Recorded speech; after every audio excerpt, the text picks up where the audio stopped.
Things have now gone from bad to way worse for AllStar JR. If you guys don't know, AllStar JR has been hit with new charges where he's now facing life behind bars. NBA Ben 10 has suffered irreversible paralysis. Here's a problem with that.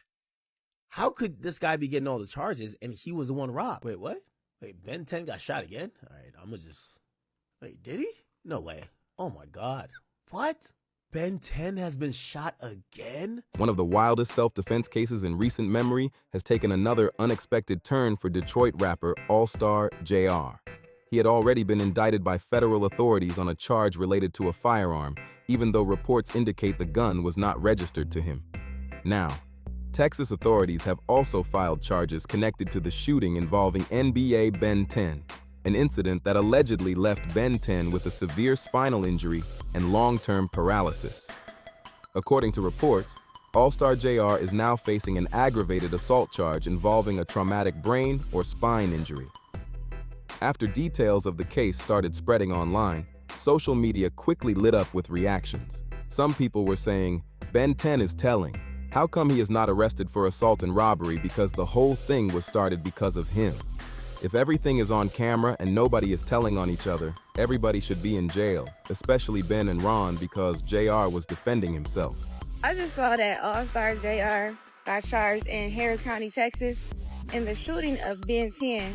I definitely had concerns about this when I saw the video, but he's charged with aggravated assault causing traumatic brain or spinal injury. Apparently, the young man has paralysis. My issue is, what message does it send to other people attempting to rob artists in different cities? How do you charge the person who was defending himself first before you charge the people that started the issue? While many online are debating what really happened, the situation remains heavily disputed. Video footage reportedly captured key moments of the incident, and newly released court documents provide additional details from the Houston police perspective. Those records also reportedly offer new information about where the firearm involved may have come from. Everybody was just screaming self-defense, self-defense. Well, come to find out now, after the feds originally picked up AllStar JR and hit him with a felon in possession of a weapon, which that trial was set for sometime next month, now it looks like that day will possibly be pushed back because he's getting hit with new charges, which is aggravated assault causing traumatic brain or spine injury, which carries up to 100 years in prison, basically life behind bars. Before those documents grabbed everyone's attention, Ben 10 made headlines on social media after posting a video of himself moving his toes, appearing to show that he was regaining some feeling in his legs. If you blinked, you probably missed it. The movement was very slight, but Ben 10 recently shared a video online showing him moving his toes, seemingly as proof that he has regained at least some feeling in his legs. The clip quickly spread across social media, with people debating what it means for his recovery and future condition. Some viewers also saw the post as a possible response to Memo 600, who has continued making posts and comments about Ben 10 ever since the shooting happened. Their online back and forth has kept attention on the case, with many people closely following every new update and reaction. The situation has created plenty of discussion across social media platforms. One thing that made this case stand out from the beginning was that there was very little public debate over who was responsible for the shooting itself. Oh, you hoe ass niggas tagging me, talking about, nigga, you see Ben back? You see Ben back? Well, if the bitch so back, tell him to do the Ben 10. I'll double it for him. Fuck talk about, do that bitch, Ben, nigga, this your dance. Get in your groove, nigga, if you back. But AllStar JR also has to take some fault for all of this, man, because after he did what he did, he went on to drop a video, he went on to drop the Ben 10 challenge. He was out here doing a little bit too much, man. And for somebody that's life was in danger and claiming that they had to do what they had to do for self-defense, he was clearly out here showing that what he did in that restaurant was more than just self-defense. Reports indicate that AllStar Jr. acknowledged his involvement to investigators, and he also made several social media posts that drew even more attention to the incident. One post reportedly read, "Had to shoot to the D and get some new ice cause my man's Ben 10 took some of my stuff to the hospital with him." That post immediately exploded online. The comment section filled up with reactions from well-known internet personalities and content creators, including Trap Lore Ross, Memo 600, OP, and Seti Nash. When the story first hit the internet, it became one of the most talked about topics in the space, and AllStar JR appeared unafraid of addressing the allegations being discussed online.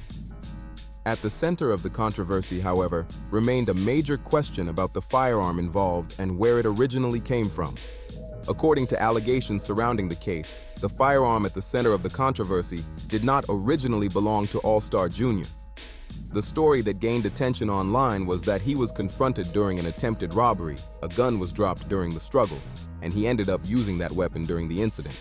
Because of those claims, many people immediately viewed it as a strong self-defense case and believed he would eventually be cleared of any wrongdoing. I don't know what's going on in Texas, what type of pull they got, but I'm really frustrated that Benton and the people that were with him have not been charged yet. I don't know what they want from AllStar JR. They don't need him to make any kind of statement. You know who the people were. You know, you have the video. You don't need a confession. So this theory that they want him to tell throws me off because they don't need him to tell. I think it's deeper than that. At one point, it even seemed like the situation might increase his public profile. There were rumors that interviews were being lined up, including talk of a possible Vlad TV appearance before federal authorities stepped in. From the outside, it looked like he may have believed the case would become a major turning point in his career rather than a legal disaster. Meanwhile, social media kept adding more drama to the story. About 5 weeks after the shooting, Memo 600 posted comments challenging Ben 10 and questioning his recovery. To be fair, reports suggested it took several weeks before Ben 10 was able to show any noticeable movement in his toes. The injuries discussed in the case were described as extremely serious, and the road to recovery appeared difficult. Now, the legal stakes have grown even higher. Authorities have charged AllStar Jr. with aggravated assault involving a traumatic brain or spine injury, and the details surrounding the shooting are expected to face intense scrutiny as the case moves through the court system.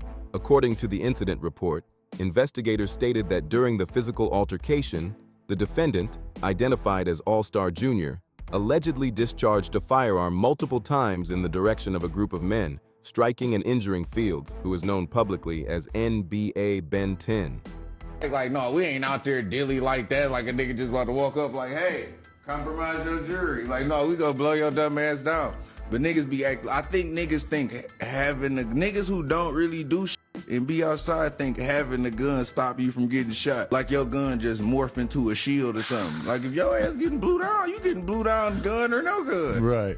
The report also listed several pieces of evidence collected at the scene, including a Glock 43X handgun, a Glock 43X magazine, a black firearm holster that reportedly had blood on it, and multiple fired 9mm shell casings. As the investigation moved forward, authorities reviewed surveillance footage from inside the club and restaurant where the incident allegedly took place. According to investigators, the video showed AllStar JR with a female companion before the pair got up and headed toward the elevators to leave the venue. The report states that when they reached the elevator area, a large group that included Ben 10 exited and a verbal confrontation reportedly broke out between the two sides. What started as an argument quickly escalated into a physical fight involving multiple people. Investigators claim the surveillance footage shows AllStar Jr. exchanging punches with Ben 10 and several others during the struggle. While the fight was unfolding, officers reportedly observed one of the men involved lose a holstered firearm from his waistband. The weapon allegedly fell to the ground beneath a nearby table. Authorities further state that the footage shows AllStar Jr. falling to the floor, taking possession of that firearm, and then allegedly firing into the crowd, with Ben 10 being struck during the initial gunfire.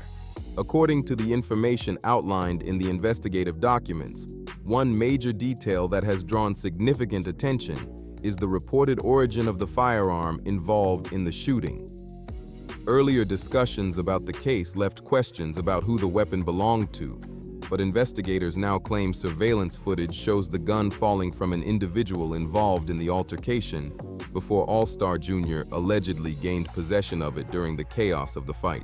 Because of that detail, many people online have continued debating whether the initial moments of the incident could support a self-defense argument. Supporters of that view point to the reported fight involving multiple individuals and the claim that the firearm did not originally belong to JR. However, legal experts often note that self-defense cases are heavily dependent on the specific actions taken during and after a perceived threat, as well as the laws of the jurisdiction involved. According to detectives reviewing the surveillance footage, Ben 10 was allegedly struck during the initial gunfire and immediately collapsed to the ground. Investigators state that he fell onto his side, rolled onto his back, and then appeared motionless in the video footage.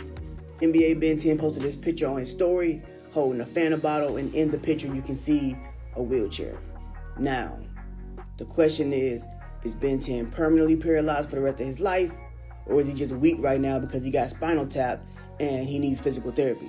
They said Ben 10, a known associate of fellow Baton Rouge rapper NBA Youngboy, was shot in Baton Rouge on Tuesday, just a month after he was shot in Houston, sources tell WBRZ. Ben 10, whose real name is Ben Anthony Fields, was identified as one of 3 people injured in a shooting on West Wall Street. Fields and 2 other people have been taken to a hospital in a private vehicle. Wow.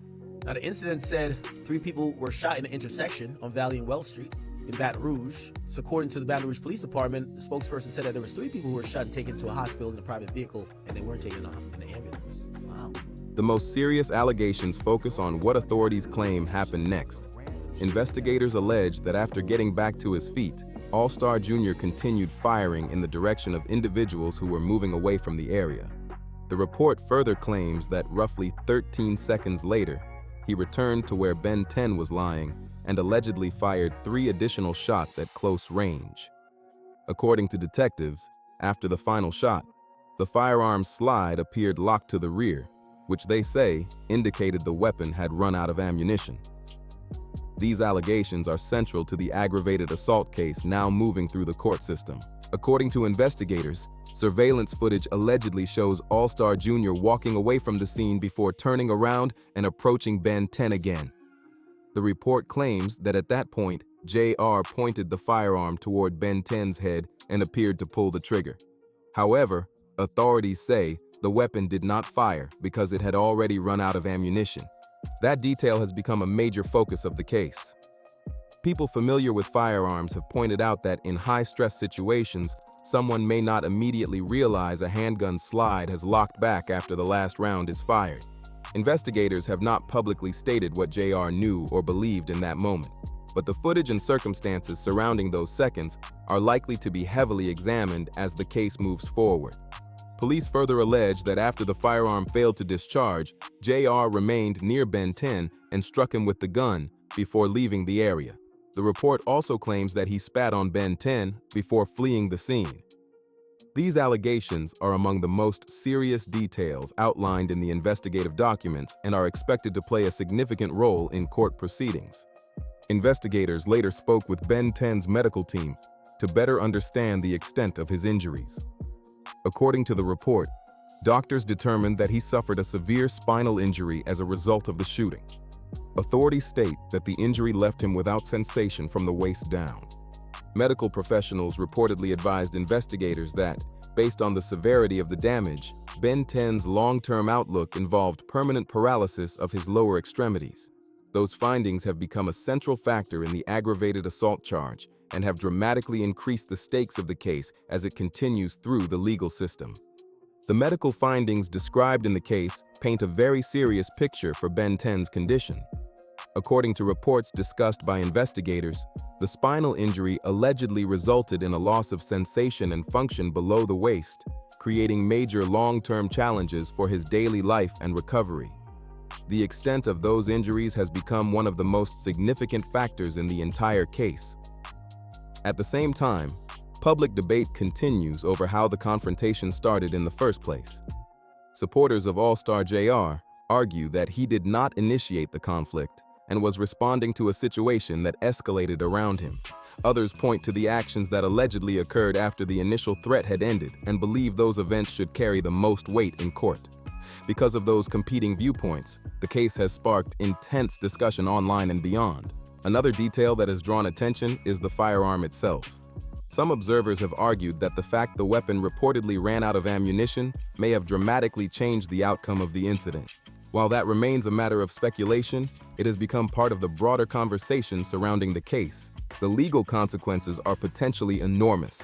Under Texas law, aggravated assault is generally classified as a second-degree felony, and can carry significant prison time.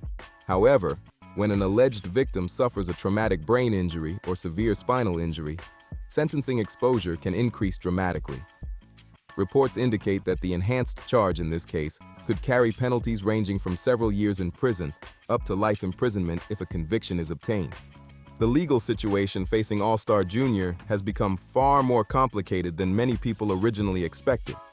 Based on the charges that have been publicly reported, he is not only dealing with a federal case but also a separate case in Texas state court.